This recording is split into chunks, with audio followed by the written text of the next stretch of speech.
Welcome back. We are reading Little Women. We're on chapter 5, Being Neighborly.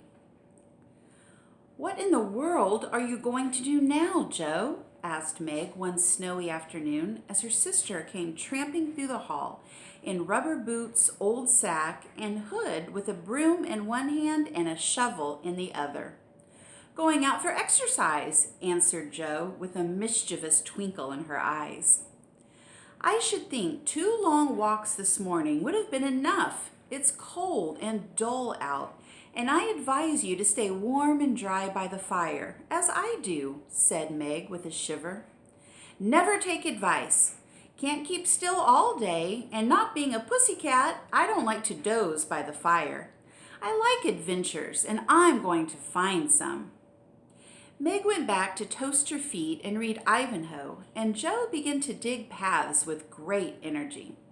The snow was light, and with her broom she soon swept a path all round the garden for Beth to walk in when the sun came out and the invalid dolls needed air. Now the garden separated the Marches' house from that of Mr. Lawrence.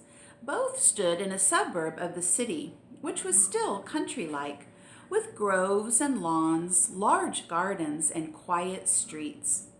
A low hedge parted the two estates. On one side was an old brown house, looking rather bare and shabby, robbed of the vines that in summer covered its walls and the flowers which then surrounded it. On the other side was a stately stone mansion, plainly betokening every sort of comfort and luxury, from the big coach house and well-kept grounds to the conservatory and the glimpses of lovely things one caught between the rich curtains. Yet it seemed a lonely, lifeless sort of house, for no children frolicked on the lawn, no motherly face ever smiled at the windows, and few people went in and out, except the old gentleman and his grandson. To Joe's lively fancy, this fine house seemed like a kind of enchanted palace, full of splendors and delights which no one enjoyed. She had long wanted to behold these hidden glories and to know the Lawrence boy, who looked as if he would like to be known, if he only knew how to begin. Since the party, she had been more eager than ever and had planned many ways of making friends with him. But he had not been seen lately, and Joe began to think he had gone away. When she one day spied a brown face at an upper window looking wistfully down into their garden, where Beth and Amy were snowballing one another. "That boy is suffering for society and fun," she said to herself. "His grandpa does not know what's good for him and keeps him shut up all alone. He needs a party of jolly boys to play with, or somebody young and lively. I've a great mind to go over and tell the old gentleman so." The idea amused Joe, who liked to do daring things, and was always scandalizing Meg by her queer performances. The plan of going over was not forgotten, and when the snowy afternoon came, Joe resolved to try what could be done. She saw Mr. Lawrence drive off and then sallied out to dig her way down to the hedge, where she paused and took a survey. All quiet, curtains down at the lower windows, servants out of sight, and nothing human visible but a curly black head leaning on a thin hand at the upper window. "There he is," thought Joe. "Poor boy, all alone and sick this dismal day. It's a shame. I'll toss up a snowball and make him look out, and then say a kind word to him." Up went a handful of soft snow, and the head turned at once, showing a face which lost its listless look in a minute as the big eyes brightened and the mouth began to smile. Joe nodded and laughed and flourished her broom as she called out, "How do you do? Are you sick?" Laurie opened the window and croaked out as hoarsely as a raven, "Better, thank you. I've had a bad cold and been shut up a week." "I'm sorry. What do you amuse yourself with?" "Nothing. It's as dull as tombs up here. Don't you read? Not much. They won't let me. Can't somebody read to you? Grandpa does sometimes, but my books don't interest him, and I hate to ask Brooke all the time. Have someone come and see you then. There isn't anyone I'd like to see. Boys make such a row, and my head is weak. Isn't there some nice girl who'd read and amuse you? Girls are quiet and like to play nurse. Don't know any. You know us, began Joe, then laughed and stopped. So I do. Will you come, please? Cried Laurie. I'm not quiet and nice, but I'll come if Mother will let me. I'll go ask her. Shut that window like a good boy and wait till I come. With that, Joe shouldered her broom and marched into the house, wondering what they would all say to her. Laurie was in a flutter of excitement at the idea of having company and flew about to get ready, for, as Mrs. March said, he was a little gentleman, and did honor to the coming guest by brushing his curly pate, putting on a fresh collar, and tidying up the room, which, in spite of half a dozen servants, was anything but neat. Presently there came a loud ring, then a decided voice asking for Mr. Laurie, and a surprised-looking servant came running up to announce a young lady. All right, show her up. It's Miss Joe, said Laurie, going to the door of his little parlor to meet Joe, who appeared looking rosy and kind and quite at her ease, with a covered dish in one hand and Beth's 3 kittens in the other. Here I am, bag and baggage, she said briskly. Mother sent her love and was glad if I could do anything for you. Meg wanted me to bring some of her blancmange. She makes it very nicely, and Beth thought her cats would be comforting. I knew you'd laugh at them, but I couldn't refuse. She was so anxious to do something. It so happened that Beth's funny loan was just the thing, for in laughing over the kits, Laurie forgot his bashfulness and grew sociable at once. That looks too pretty to eat, he said, smiling with pleasure as Joe uncovered the dish and showed the blancmange surrounded by a garland of green leaves and the scarlet flowers of Amy's pet geranium. It isn't anything, only they all felt kindly and wanted to show it. Tell the girl to put it away for your tea. It's so simple. You can eat it, and being soft, it will slip down without hurting your sore throat. What a cozy room this is. It might be if it was kept nice, but the maids are lazy, and I don't know how to make them mind. It worries me, though. I'll write it up in 2 minutes, for it only needs to have the hearth brushed, so, and the things made straight on the mantelpiece, so, and the books put here, and the bottles there, and your sofa turned from the light, and the pillows plumped up a bit. Now then, you're fixed. And so he was, for as she laughed and talked, Joe had whisked things into place and given quite a different air to the room. Laurie watched her in respectful silence, and when she beckoned him to a sofa, he sat down with a sigh of satisfaction, saying gratefully, "How kind you are! Yes, that's what it wanted. Now, please take the big chair and let me do something to amuse my company." "No, I came to amuse you. Shall I read aloud?" And Joe looked affectionately toward some inviting books nearby. "Thank you. I've read all those, and if you don't mind, I'd rather talk," answered Laurie. "Not a bit. I'll talk all day if you'll only set me going. Beth says I never know when to stop." "Is Beth the rosy one who stays at home a good deal and sometimes goes out with a little basket?" asked Laurie with interest. "Yes, that's Beth. She's my girl, and a regular good one she is, too. The pretty one is Meg, and the curly-haired one is Amy, I believe. How did you find that out?" Laurie colored up, but answered frankly, "Why, you see, I often hear you calling to one another, and when I'm alone up here, I can't help looking over at your house. You always seem to be having such good times. I beg your pardon for being so rude, but sometimes you forget to put down the curtain at the window where the flowers are.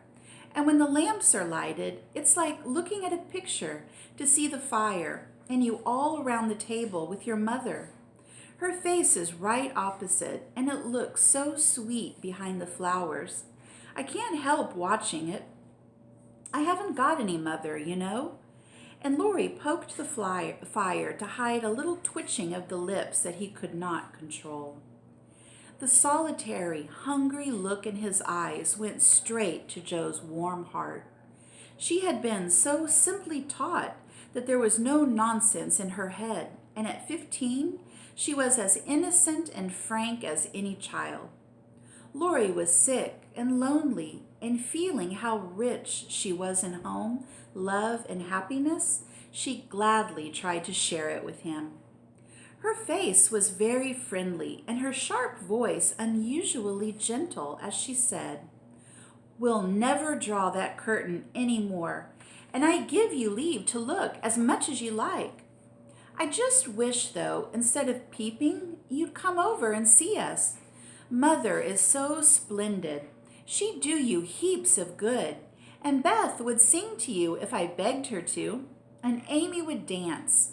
Meg and I would make you laugh over our funny stage properties, and we'd have jolly times. Wouldn't your grandpa let you?" "I think he would if your mother asked him.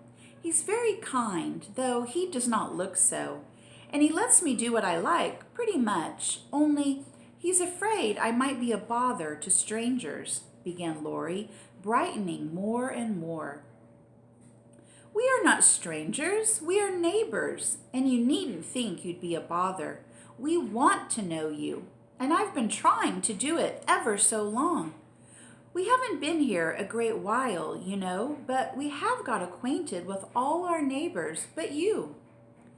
You see, Grandpa lives among his books and doesn't much mind what happens outside.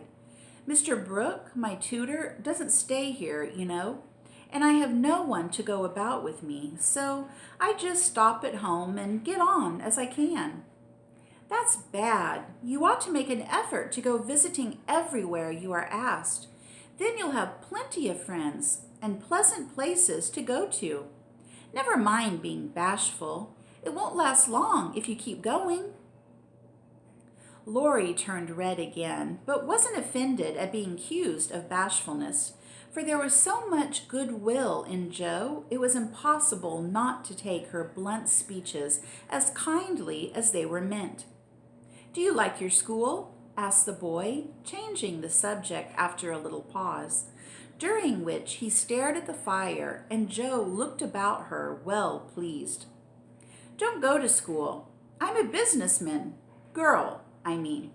I go to wait on my great aunt, and a dear, cross old soul she is, too," answered Joe.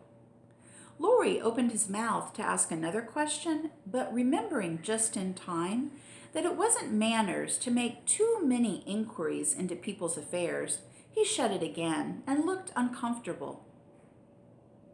Joe liked his good breeding and didn't mind having a laugh at Aunt March, so she gave him a lively description of the fidgety old lady, her fat poodle, the parrot that talked Spanish, and the library where she reveled.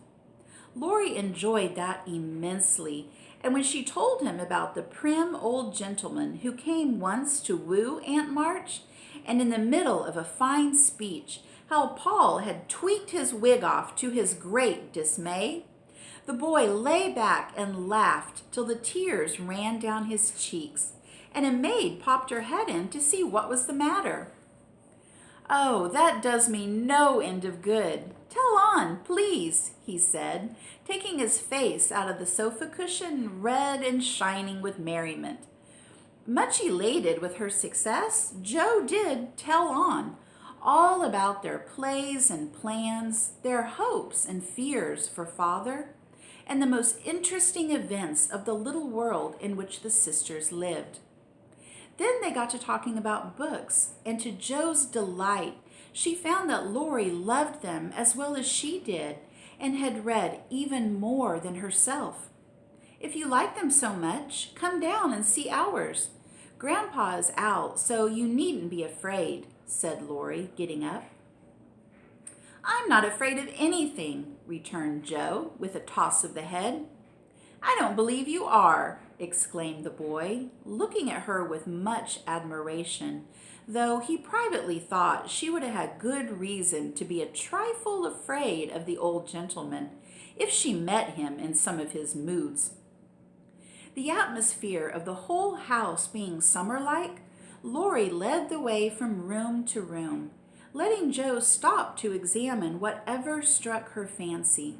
And so, at last, they came to the library, where she clapped her hands and pranced, as she always did when especially delighted. It was lined with books, and there were pictures and statues and distracting little cabinets full of coins and curiosities and Sleepy Hollow chairs and queer tables and bronzes and, best of all, a great open fireplace with quaint tiles all around it. "What richness!" sighed Joe, sinking into the depth of a velvet chair and gazing about her with an air of intense satisfaction. "Theodore Lawrence, you ought to be the happiest boy in the world," she added impressively. "A fellow can't live on books," said Laurie, shaking his head as he perched on a table opposite.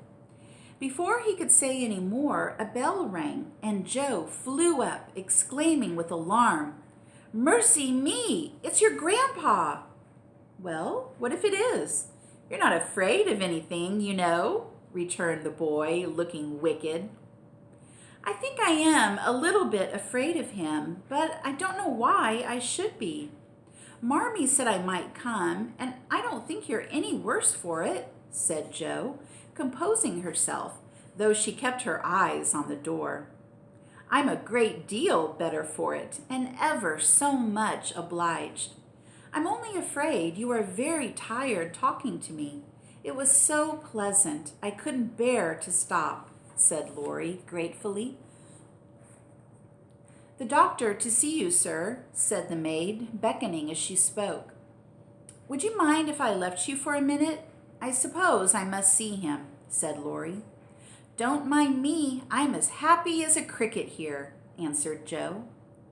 Laurie went away, and his guest amused herself in her own way. She was standing before a fine portrait of the old gentleman when the door opened again, and without turning, she said decidedly, "I'm sure now that I shouldn't be afraid of him, for he's got kind eyes, though his mouth is grim, and he looks as if he had a tremendous will of his own. He isn't as handsome as my grandfather, but I like him." "Thank you, ma'am," said a gruff voice behind her, and there, to her great dismay, stood old Mr. Lawrence. Poor Joe blushed till she couldn't get any redder, and her heart began to beat uncomfortably fast as she thought what she had said. For a minute, a wild desire to run away possessed her, but that was cowardly, and girls would laugh at her, so she resolved to stay and get out of the scrape as she could. A second look showed her that the living eyes under the bushy gray eyebrows were kinder even than the painted ones, and there was a sly twinkle in them which lessened her fear a good deal. The gruff voice was gruffer than ever as the old gentleman said abruptly, after a dreadful pause, "So, you're not afraid of me, eh?" "Not much, sir." "And you don't think me as handsome as your grandfather?" "Not quite, sir." "And I've got a tremendous will, have I?" "I only said I thought so." "But you like me in spite of it?" "Yes, I do, sir." That answer pleased the old gentleman. He gave a short laugh, shook hands with her, and, putting his finger under her chin, turned up her face, examined it gravely, and let it go, saying with a nod, You've got your grandfather's spirit, if you haven't his face. He was a fine man, my dear. But what is better, he was a brave and an honest one, and I was proud to be his friend. Thank you, sir. And Jo was quite comfortable after that, for it suited her exactly. What have you been doing to this boy of mine, eh? Was the next question, sharply put. Only trying to be neighborly, sir. And Jo told how her visit came about. You think he needs cheering up a bit, do you? Yes, sir. He seems a little lonely, and young folks would do him good, perhaps. We are only girls, but we should be glad to help if we could, for we don't forget the splendid Christmas present you sent us, said Jo eagerly. Tut, tut, that was the boy's affair. How is the poor woman? Doing nicely, sir. And off went Jo, talking very fast, as she told all about the Hummels, in whom her mother had interested richer friends than they were. Just her father's way of doing good. I shall come and see your mother some fine day. Tell her so. There's the tea bell. We have it early on the boy's account. Come down and go on being neighborly. If you'd like to have me, sir. Shouldn't ask you if I didn't. And Mr. Lawrence offered her his arm with old-fashioned courtesy. What would Meg say to this? Thought Jo, as she marched away while her eyes danced with fun as she imagined herself telling the story at home. Hey, why, what the dickens has come to the fellow? Said the old gentleman, as Laurie came running downstairs and brought up with a start of surprise at the astonishing sight of Jo arm in arm with his redoubtable grandfather. I didn't know you'd come, sir, he began, as Jo gave him a triumphant little glance. That's evident by the way you racket downstairs. Come to your tea, sir, and behave like a gentleman. And having pulled the boy's hair by way of a caress, Mr. Lawrence walked on, while Laurie went through a series of comic evolutions behind their backs, which nearly produced an explosion of laughter from Jo. The old gentleman did not say much as he drank his 4 cups of tea, but he watched the young couple, who soon chatted away like old friends, and the change in his grandson did not escape him. There was color, light, and life in the boy's face now, vivacity in his manner, and genuine merriment in his laugh. She's right, the lad is lonely. I'll see what these little girls can do for him, thought Mr. Lawrence as he looked and listened. He liked Jo, for her odd, blunt ways suited him, and she seemed to understand the boy almost as well as if she had been one herself. If the Lawrences had been what Jo called prim and poky, she would not have got on at all, for such people always made her shy and awkward. But finding them free and easy, she was so herself, and made a good impression. When they rose, she proposed to go, but Laurie said he had something more to show her, and took her away to the conservatory, which had been lighted for her benefit. It seemed quite fairy-like to Jo as she went up and down the walks, enjoying the blooming walls on either side, the soft light, the damp, sweet air, and the wonderful vines and trees that hung about her, while her new friend cut the finest flowers till his hands were full. Then he tied them up, saying, with the happy look that Jo liked to see, "Please give these to your mother, and tell her I like the medicine she sent me very much." They found Mr. Lawrence standing before the fire in the great drawing room, but Jo's attention was entirely absorbed by a grand piano which stood open. "Do you play?" she asked, turning to Laurie with a respectful expression. "Sometimes," he answered modestly. "Please do now. I want to hear it so I can tell Beth." "Won't you first?" "Don't know how. Too stupid to learn. But I love music dearly." So Laurie played and Joe listened, with her nose luxuriously buried in heliotrope and tea roses. Her respect and regard for the Lawrence boy increased very much, for he played remarkably well and didn't put on any airs. She wished Beth could hear him, but she did not say so, only praised him till he was quite abashed, and his grandfather came to the rescue. That will do, young lady. Too many sugar plums are not good for him. His music isn't bad, but I hope he will do as well in more important things. Going?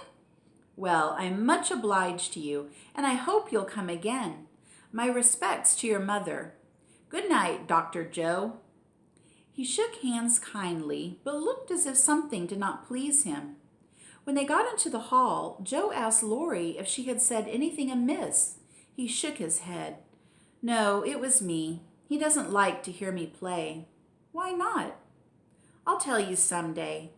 John is going home with you, as I can't. No need of that. I'm not a young lady. It's only a step. Take care of yourself, won't you? Yes, but you will come again, I hope? If you promise to come and see us after you are well, I will. Good night, Laurie. Good night, Joe. Good night. When all the afternoon's adventures had been told, the family felt inclined to go visiting in a body, for each found something very attractive in the big house on the other side of the hedge. Mrs. March wanted to talk of her father with the old man, who had not forgotten him.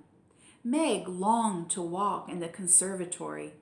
Beth sighed for the grand piano, and Amy was eager to see the fine pictures and statues.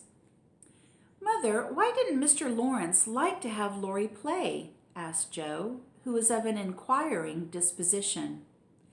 I'm not sure, but I think it was because his son, Laurie's father, married an Italian lady, a musician, which displeased the old man, who was very proud. The lady was good and lovely and accomplished, but he did not like her and never saw his son after he married. They both died when Laurie was a little child, and when his grandfather took him home, I fancy the boy, who was born in Italy, is not very strong, and the old man is afraid of losing him, which makes him so careful. Laurie comes naturally by his love of music, for he is like his mother, and I dare say his grandfather fears that he may want to be a musician. At any rate, his skill reminds him of the woman he did not like, and so he glowered, as Joe said. Dear me, how romantic, exclaimed Meg. How silly, said Joe. Let him be a musician if he wants to, and not plague his life out sending him to college when he hates to go. That's why he has such handsome black eyes and pretty manners, I suppose. Italians are always nice, said Meg, who was a little sentimental. What do you know about his eyes and his manners? You never spoke to him, hardly, cried Joe, who was not sentimental.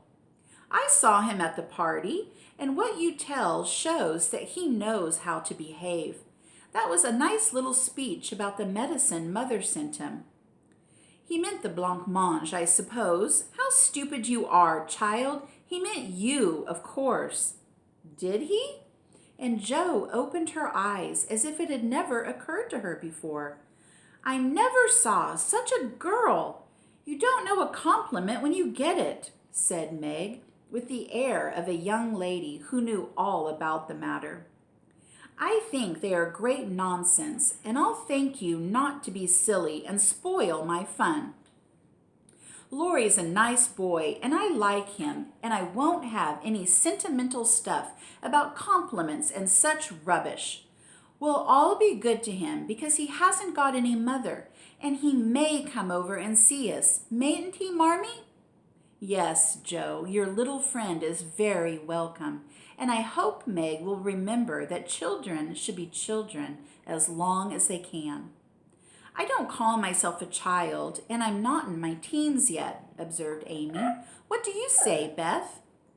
I was thinking about our Pilgrim's Progress, answered Beth, who had not heard a word.